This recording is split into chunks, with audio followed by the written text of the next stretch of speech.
좀 많이 와주세요. 대칭 맞춰야 되니까. 네. 그러면 지금부터 갑질기업 현대기계 샘표 식품 고발 기자회견을 하도록 하겠습니다. 사회분 저는 한국중소상인자영업자 청년합회 전체기자 신기철입니다. 많은 분들이 아시겠지만 아직도 우리 사이에 이 갑을 간의 불공정한 행위가 멈춰지고 있지 않습니다. 그리고 여전히 대리점법은 국회에서 통과되고 있지 않습니다. 그래서 오늘 이 갑질기업 현대기계와 샘표식품을 고발하는 계획을 통해서 우리 50만여 대리점 업주들의 생존권이 지켜질 수 있도록 많은 같이 부탁드리겠습니다. 먼저 오늘 이 자리를 마련해 주신 더불어민주당의 박찬대 의원님의 인사 말씀 듣겠습니다. 예, 안녕하세요. 더불어민주당 정무위원회 소속 박찬대 의원입니다. 오늘의 기자회견은 대리점 분야 거래의 공정화를 바라는 마음에서 샘표식품 대리점과 현대건설 중장비 대리점주님들이 직접 국회에 오셔서 그동안 있었던 억울함을 호소하기 위해서 마련된 자리입니다. 지난 2015년 12월에 민주당 을지로위원회에서 1호 법안으로 대리점법을 제정하였습니다만 아직 법률적 미비점이 많고요. 이로 인해서 대리점 거래 분야의 공정거래 확립도 조금 요원한 것 같습니다. 이제 5월 중에는 공정거래위원회에서 대리점 거래 실태와 불공정 갑질 행위 방지를 위한 대책도 나올 예정입니다. 대리점 사업 분야에서 불공정 거래 행위들이 아직까지도 공공연하게 이루어지고 있다는 것을 국민들에게 알리고 경각심을 갖게 해서 우리 유통 생태계를 밝게 만들고자 하는 마음으로 진행되는 기자회견인 만큼 많은 관심과 보도를 부탁드리도록 하겠습니다. 저도 정무위원회의 위원으로서 앞으로 올바른 경제 생태계를 만드는 것에 최선의 노력을 다하도록 하겠습니다. 네, 다음은 오랫동안 우리 중소상인들의 권익을 위해서 함께 해주시고 투쟁해 주신 한국중소상인자영업자 총연합회 임태현 회장님께서 여론 발언해 주시겠습니다. 네, 임태현입니다. 국민 여러분들이 아시다시피 대한민국의 갑과 을의 관계에서의 불공정성은 악명이 높습니다. 2013년 남양유업 사태로 촉발된 그런 일들로 인해 가지고 그동안 그래도 갑을 관계가 많이 개선되거나 해소되지 않았을까라고 생각을 하는데 여전히 남양유업이든 오늘 나오신 샘표든 또 현대기계든 이 갑질이 끊이지 않고 있습니다. 그 전에 몇 가지 힘든 일이 벌어지면 언론을 통해서 머리도 숙이고 그 다음에 또 개선하겠다고 얘기를 했지만 이번에 여러분들 그 대한항공 사태에서 보시듯이 그 당시 조연아가 머리를 숙이고 잘못했다고 그러고 대한항공 사장이 애들을 잘못 가르쳤다고 그렇게 너스레를 떨었지만 알고 보니까 대한항공 가족 전체가 그 갑질과 횡포를 했던 사례들이 보여지듯이 이런 것들이 대한민국의 그 갑들에게는 아예 만연된 그런 문화적인 것들이 아닌가 이런 생각을 하게 됩니다. 남양유업도 여전히 갑질이 있다고 얘기들을 하고 있고요. 그 다음에 샘표 같은 경우는 오늘 발표를 하시겠지만 어려운 시장을 개척한 그 샘표 대리점주협의회 회장의 그 시장을 군사가 강제로 탈취하려고 하는 과정에서 벌어진 일들로 아주 애를 먹고 있습니다. 특히 그런 것에 대해서 당연히 문제 제기를 하는 것에 대해서 아예 그 타겟을 정해놓고선 쪼듯이 일을 굉장히 못살게 하고 있고 또 이 현대기계, 중장비 기계 대리점 업주들도 자신들이 원해서 자영업자가 된 것이 아닌데도 불구하고 자신들의 노동자를 자영업자로 만들어 놓고 그들을 또 어렵게 만드는 이런 게 현실입니다. 그러니까 이들의 머릿속에는 우리 대리점주나 이런 자영업자들이 그 상호 그 협의를 통해서 상호주의적인 원칙에 통해서 서로가 서로를 도와서 기업도 살고 대리점주가 산다는 개념보다는 내가 니네들을 먹여 살리니까 니네들은 나한테 굴종해야 된다는 그 주인과 노예의식이 팽배해 있는 것 같습니다. 대한항공 사태에서는 그것을 아주 드러나게 확연히 보여준 것이고 우리 일상적으로 살아가고 있는 자영업자 대리점주들은 일상적으로 그들의 갑질 속에서 굉장히 지금 신음하고 있습니다. 따라서 그들이 생각을 바꾸고 올바르게 살기를 바란다는 것은 거의 힘들 것 같습니다. 그 대리점법을 제대로 개선을 해서 이런 그 종속적이고 노예적인 어떤 태도를 우리에게 강요하는 이런 갑질을 근절시킬 수 있도록 해야 된다고 생각하는 그런 관점에서 오늘 이 자리를 열었고요. 우리 가맹 대리점주들이 좀 인간다운 생활을 할 수 있도록 대리점법을 또 개선하고 좀 확대시키고 확고하게 좀 만들 수 있는 그런 자리가 되겠으면 좋겠습니다. 감사합니다. 네, 다음은 현대건설 중장비 대리점 협의회 우리 대리점 주민들이 오늘 많이 오셨는데요. 그분을 대표해서 우리 김한수 대표님께서 정말 어떻게 억울하게 밀어내기 당하고 있는지에 대해서 생생한 사례를 말씀해 주시겠습니다.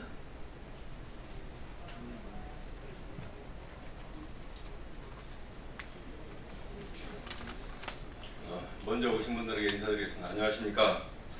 저는 현대건설기계 대표자회에서 나와서 여러분들께 현대건설기계에서 너무나 심한 갑질을 해서 여러분들한테 이 사례를 고발을 하겠습니다.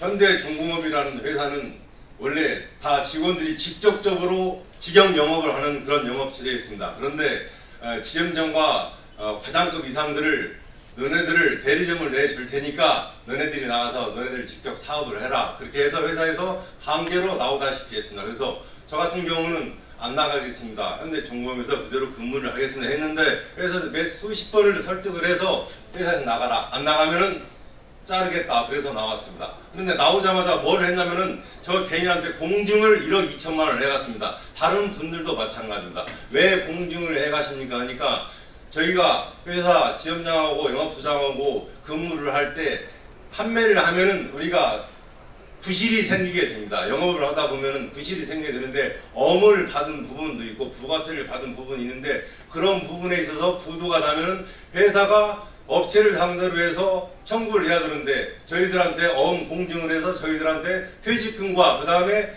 매월 받는 수술에서 저 같은 경우는 1억 2천만 원이라는 돈을 현대중공업에서 차감을 해서 가져갔습니다. 이게 바로 현대중공업입니다. 이렇게 하면서 결론은 뭐냐? 모든 것은 여러분들이 영업을 했으니까 여러분들이 책임을 지고 해야 되니까 마찬가지로 대리점을 해서 나가더라도 이러한 부분은 책임을 지라고 했습니다. 그래서 저희들이 그런 부분을 책임을 못한다고 그렇게 얘기하니까 회사에서 거기에 대해서 막당한 압력을 넣었습니다.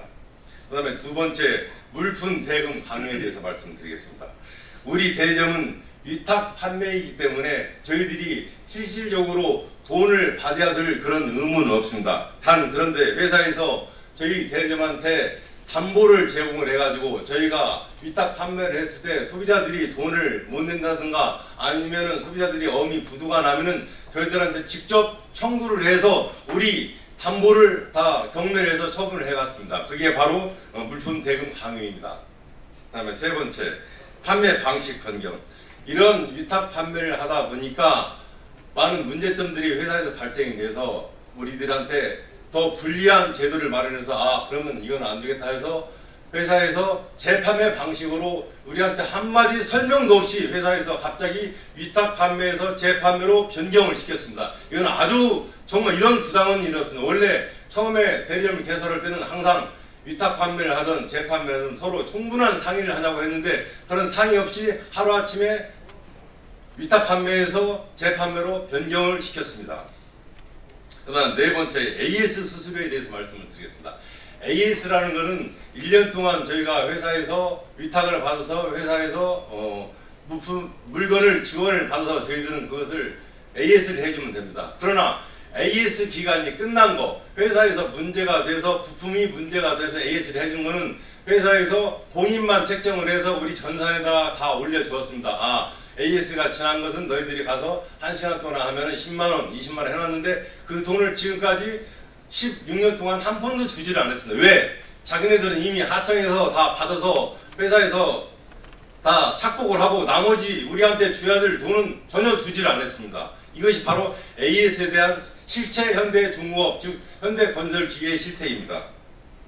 다음에 판매 목표 강요에 대해서 말씀드리겠습니다.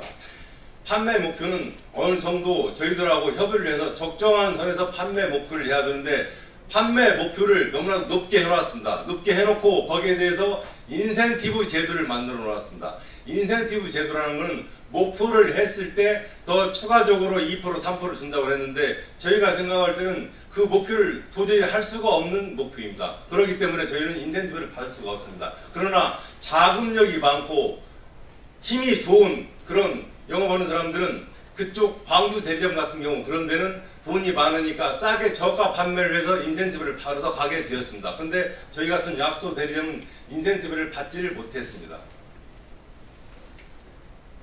그 다음에 대리점 계약기간을 원래 1년씩 연장을 했습니다. 원래 1년씩 연장을 했는데 목표를 못하면은 3개월 단위로 연장을 해줬습니다. 3개월 단위로 연장을 해줬는데 3개월 후에 또 목표를 못하면은 너희는 그만해라. 원래 1년 단위로 연장을 해주게 돼 있는데 자동 연장을 1년 단위로 해주게 돼 있는데 목표를 못하면 3개월로 잘라서 3개월 동안에 목표를 못하면 자르겠다 해서 목표를 다시 3개월로 수정을 해서 계약 기간을 내어주었습니다.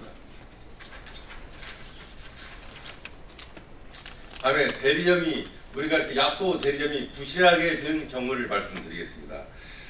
광주 대리점이라는 회사가 거기는 저희들보다 힘도 있고 돈이 좀 많은 회사였습니다. 그래서 그 사람도 저희하고 똑같이 판매 대리점을 시작을 했습니다. 근데 어느 날부터 그 광주 판매 대리점이 다른 판매 대리점에 와서 영업을 했습니다. 영업을 해서 최소한도로 10% 정도를 이상을 싸게 판매를 했습니다. 그러다 보니까 그 주변에 있는 판매 대리점들은 10%면 1억짜리 같으면 1,000만 원이 싸니까 저희들 같은 약소 대리점은 판매를 할 수가 없습니다. 1,000만 원 싼 데 가서 사지 1,000만 원 비싼 데 가서 살 수가 없습니다. 그러다 보니까 부실이 생기게 되었습니다. 그럼 부실이 생기면은 광주 대리점한테 회사가 넘겨줍니다. 넘겨주고 그 대리점, 광주 대리점한테 2%라는 인센티브를 줘서 너네들이 부실한 대리점을 인수를 했으니까 애썼으니까 인센티브를 더 주겠다 해서 그 부실한 대리점을 인수를 합니다. 그 다음에 또 다른 옆에 대리점 또 인수를 해서 그 대리점이 부실을 하면은 또 인센티브를 줘서 거기에서 또 그 대리점을 부실하게 만듭니다. 그게 바로 우리 대리점이 부실하게 된 원인의 제1번입니다. 그 다음에 결론을 말씀드리겠습니다. 원래 전국적인 대리점은 39개 대리점인데 현재까지는 3개만 남고 나머지 회사들은 다 문을 닫고 다 나갔습니다. 왜? 광주 대리점 소속으로 들어가라고 했습니다.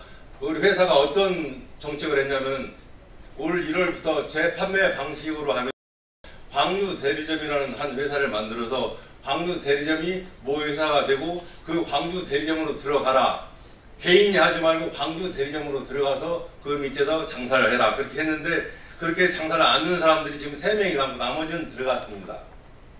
그래서 광주 대리점 소속으로 들어가서 영업을 하면서 회사에서 지원을 해주고 들어가지 않으면 회사에서 계약을 해지한다는 공문이 왔습니다. 또한 대형화를 앞세워 각종 비리를 약소 대리점을 부실하게 하였고 수십 년간 우리가 회사를 위해서 열심히 노력을 했건만 그는 모든 것을 저버리고 광주 대리점으로 들어가지 않으면 다 대리점을 폐쇄를 시키겠다고 이미 결과를 봤습니다. 그래서 우리 3개 남아있는 대리점은 4월달 통보를 받았습니다. 4월달까지 통보를 해서 4월달까지 만약에 광주로 들어가지 않으면 대리점을 폐쇄를 시키겠다고 통보를 받았는데 아직까지 지금 그거에 대해서 확실한 답을 듣지는 못했습니다.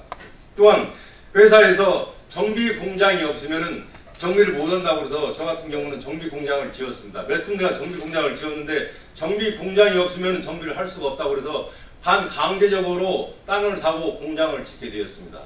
공장을 지었는데 그 공장을 지금은 하지 못하게 되었습니다. 왜 그러냐면은 대리점을 부실하게 해서 안 되기 때문에 현재 이 불공정 거래 행위를 한 데 대해서 부당 지원한 것과 관련하여 공정위에서 신고를 접수를 했고 우리가 완벽하게 다 해놨습니다. 여기서 반드시 공정거래위원회에서 철저하게 조사를 할 수 있도록 다시 한번 강조드리고 인사 말씀 드리겠습니다. 고맙습니다. 네, 이 억울한 심정이야 뭐 오늘 날이 새도 다 못하실 줄 알겠습니다만 지금 가맹점 같은 경우는 열심히 싸움을 해서 계약 기간이 최장 10년까지 할 수 있는데 지금 뭐 3개월 단위로 계약한다니까 정말 어처구니 없고 가맹점 분야보다 대리점 분야가 더 좀 심각하다는 그런 상황을 여러분들이 알아주셨으면 좋겠고요. 다음은 우리 샘표 대리점 중견기업인데 국민들이 다 아는 브랜드죠. 우리 샘표 대리점의 이우열 대표께서 불공정 사례를 말씀해 주시겠습니다.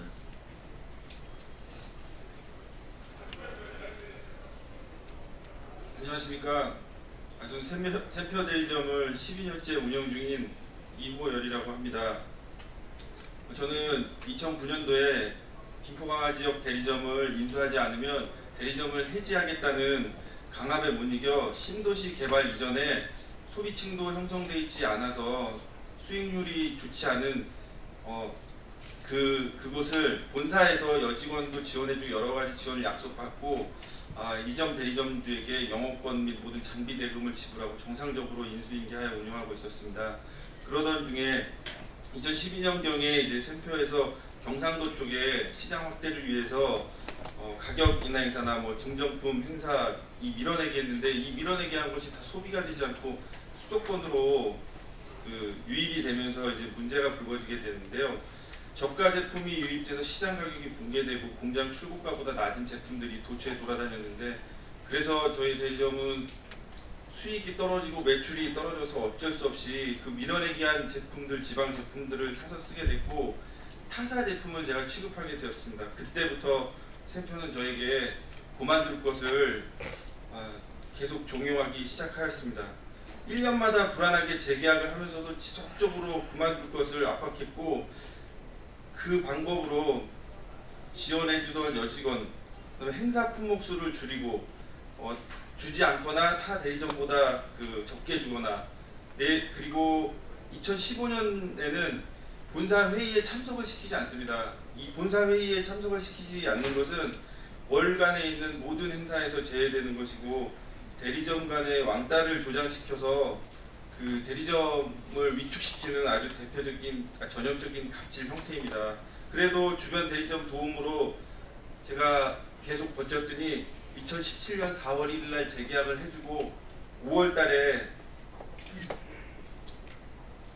김앤장으로부터 자율경쟁을 유발시켜 자연도태시키는 것은 법률적으로 문제가 되지 않는다는 법률 자문을 받았다고 하면서 5월부터 김포 강화 지역 내 신규 대리점을 개설한다고 일방적으로 홍보를 하였습니다.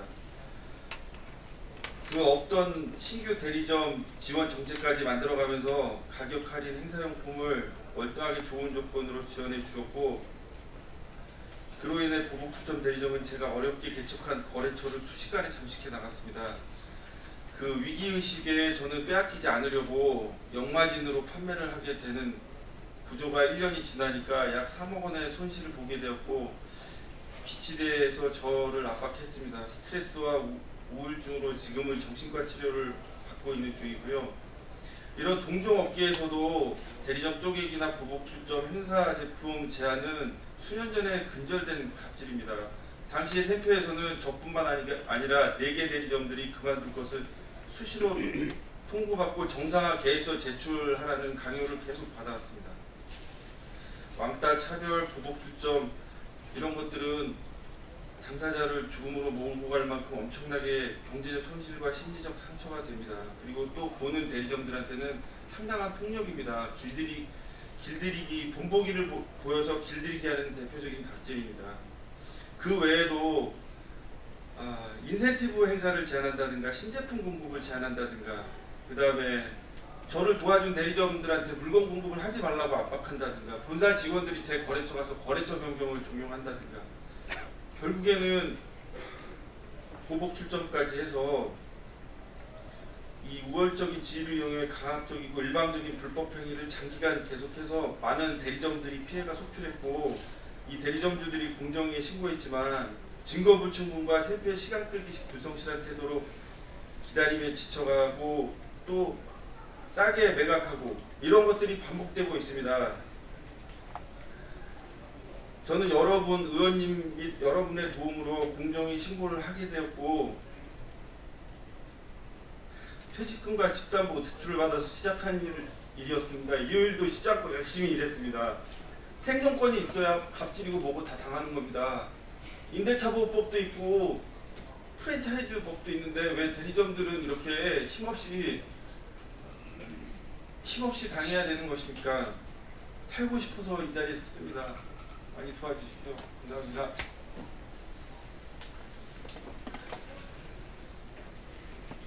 네.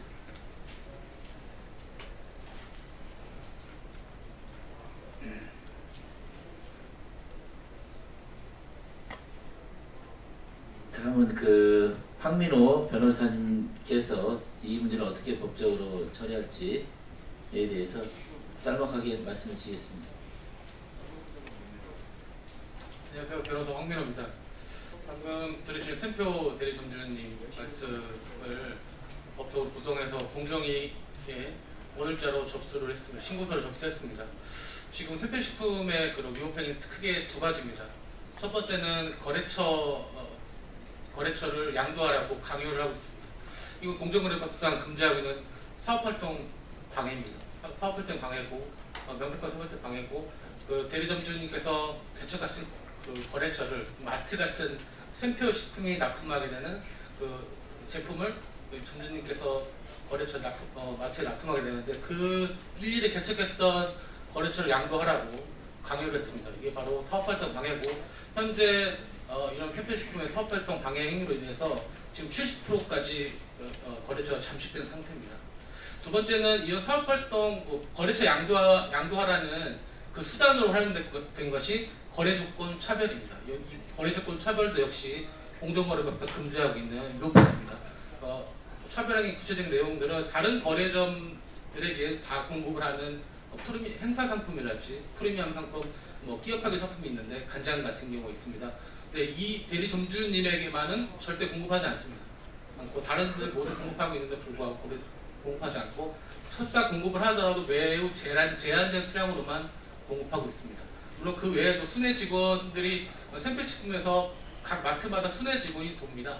파견 나와서 행사를 지원하는데 이 대리점주님에게만은 절대 그 거래처에 순회 직원을 파견하지 않습니다. 이런 여러 가지 거래 조건 차별 행위를 하고 있기 때문에 크게 두 가지, 첫 번째 사업활동 행위 방해, 두 번째 거래 조건 차별, 이 두 가지 이유로 오늘자로 공정위에 신고서를 제출했습니다. 이상입니다.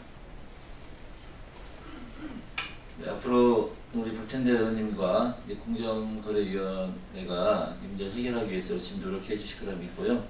다음은 우리 한경수 참여연대 민생희망본부 변호사님께서 또 말씀해 주세요. 예, 그 현대기계 사건을 대리하고 있는 한경수 변호사입니다.